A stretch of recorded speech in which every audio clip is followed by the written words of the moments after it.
Leather? Leather. Leather. Leather. Fleur-de-lis. Tweeds, little jacket. Shoulder pad. Colourful. Sleeves and capes. Corset and a couple of skirts. Glitzy glam. Just look cool, really. That's great. You don't have to do anything. No acting required.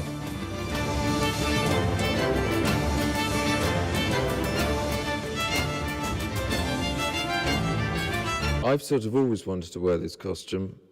I've not voiced that, obviously.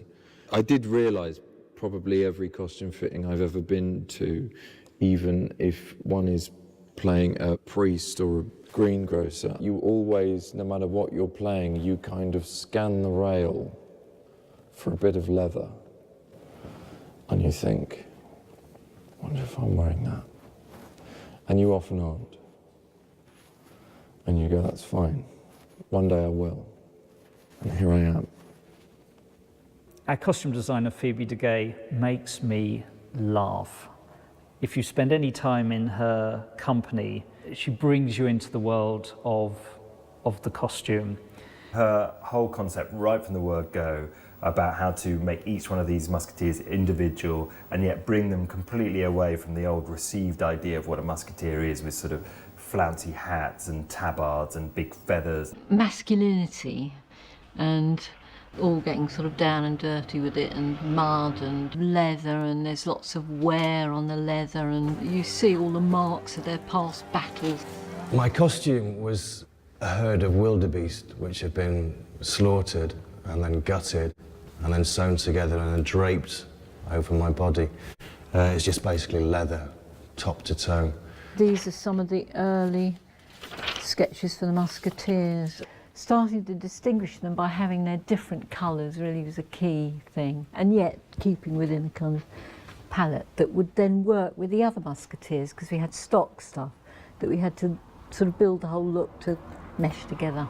The way sometimes that leather just wraps around quite a simple way, and quite long coats seemed a good approach for Aramis. So Aramis has got this long, almost frock coat-like length to him. He's quite elegant and he's quite sensual, so his leather's quite soft.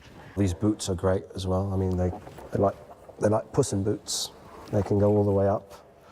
Athos is much more of a sort of hardened soldier. His doublet is made out of very tough leather. I'm wearing a very thick leather black doublet, or slate, I think they might call it, charcoal, and some tonally matching trousers. This is called a doublet. Just goes over the top of a shirt, does it with a little string. D'Artagnan, I remember Toby, our first director, saying he's really like a knave. He's very young. He becomes a musketeer. He had these quite simple leather sleeveless garments and things that he wore. And then Porthos, he's the most decorated out of all of them. He's got punched work in his thing, he's got stud work, reddish sort of colours. Well, this is my uniform, but as you can see is a demonstration of the height of Parisian fashion. Here we have the fleur-de-lis musketeer shoulder pad. If you're watching this in high definition, you will notice the scars of previous skirmishes, which is how you recognize a musketeer. They have to have shoulder pad and a beard. One of the things that was quite tricky in a way, as a design problem, the beginning was that they wanted them all to be very individual, and yet they had to have a uniform. So the thing came up with for that was for them to have these leather arms. Each one is very different and distinct, and yet they all have the fleur-de-lis, and they all are a kind of piece of leather armour that they wear. This was a sample for Porthos that we will end up using. It's just slightly too large, so this won't be the one he has, but his will look very similar.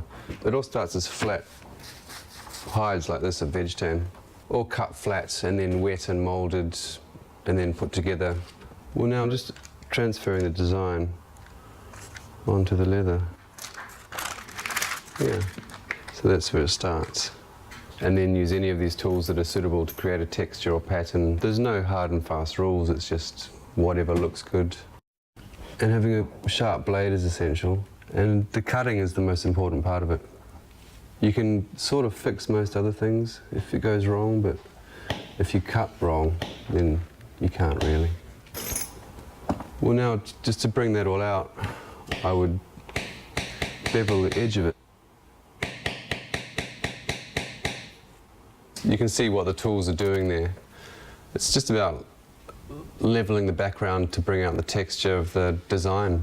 Because we're filming, you know, we're going very close to things, and so things have to look like they've gone greasy with age, they've faded on the shoulders. Breakdown or art finishing is the same department, really, where you age and dye costumes or costume pieces, everything from fabric to leather to metal. You'll give it to someone who specialises in just doing that, and they'll make it look old or broken or rusty or whatever it is they want it to look like. It's a very highly specialised skill, that one, to get it right.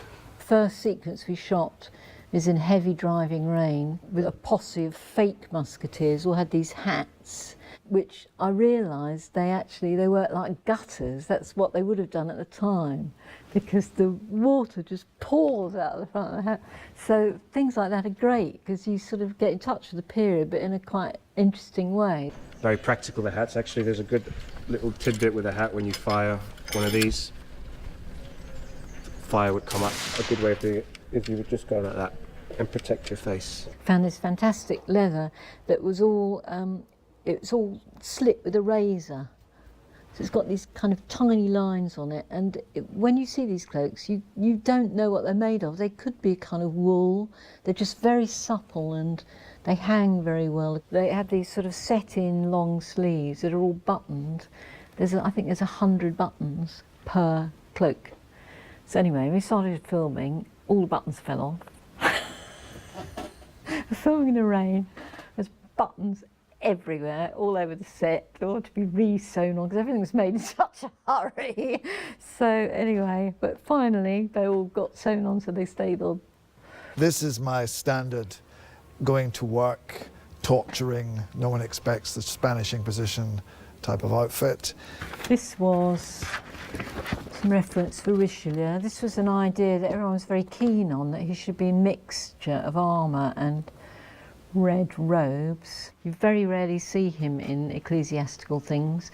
Most of the time he's wearing this rather sinister leather, black leather, which was all sort of pleated and stamped and things, so slightly reptilian. And then he puts cloaks and things over the top of that, which had flashes of red. So Milady's costumes are a form of armour. In the book she's described as a woman of 100 faces.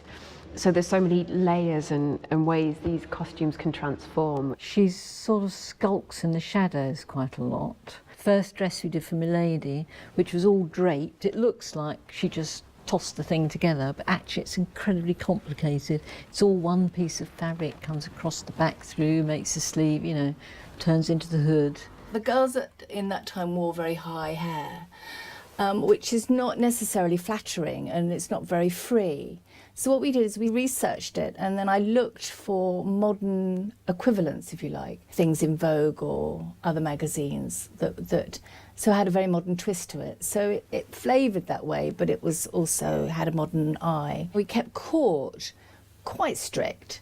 So the Queen looks very much more sort of strictly in period, and the King. And then when we came away from court, we let it sort of be much freer. So we have hopefully a nice balance between the two. We have the best costumes. Yes, which I like. I mean, other people have got very good costumes. Although you sort of start getting a bit, oh, is that costume better than... You sort of think you should have the best costume because you're the Queen and the King. Yeah. So if suddenly someone's got more jewellery in their hair and you're thinking... Oh, I am anyway. Yes, I heard. Did you hear that? In some ways, the King is the most sort of period-looking. You see him in big lace collars, elaborate gold outfits and things. These are sort of inspirations for the Queen. So you see, these are these rather formal things that she wears. This is going to be the Queen's cloak that she wears over the outfit that the ladies are making over there. But she's got to charge through the undergrowth in this, so it'll probably be in a bit of a state. Might I inquire the name of my saviour? Bonacieux. Constance Bonacieux.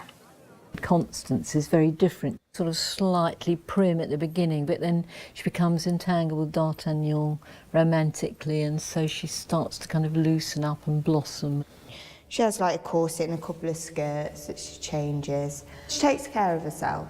She's not scabby, but she's not glitzy glam either. As you can see, it's quite a busy department. Got lots going on all the time, and we sort of do one film, a couple of episodes, and then we're immediately on to doing the next couple of episodes. So we basically never really stopped, actually. Bullets, gunpowder, sword, Dagger. This array of weaponry. Gunshots. Fights.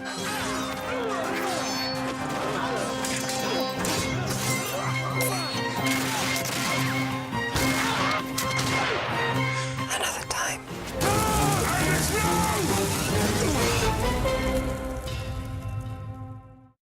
Musketeers will wear two belts. The lower one is the sword belt, which hooks on like thus, like so. That has a gunpowder thing attached to it, the top belt. So you would pour the gunpowder into the end of the gun, like so, and then you keep your bullets in here. And then this to reload. Obviously, you put the bullet in, and then you use this little instrument to pack the whole thing in. If you turn around, you've got another, like a sword, like a dagger thing on the back as well. Obviously, the pistol slots into the belt with a little hook on here, and then the sword is in the scabbard there. That's pretty much it. I'd love a cup of tea.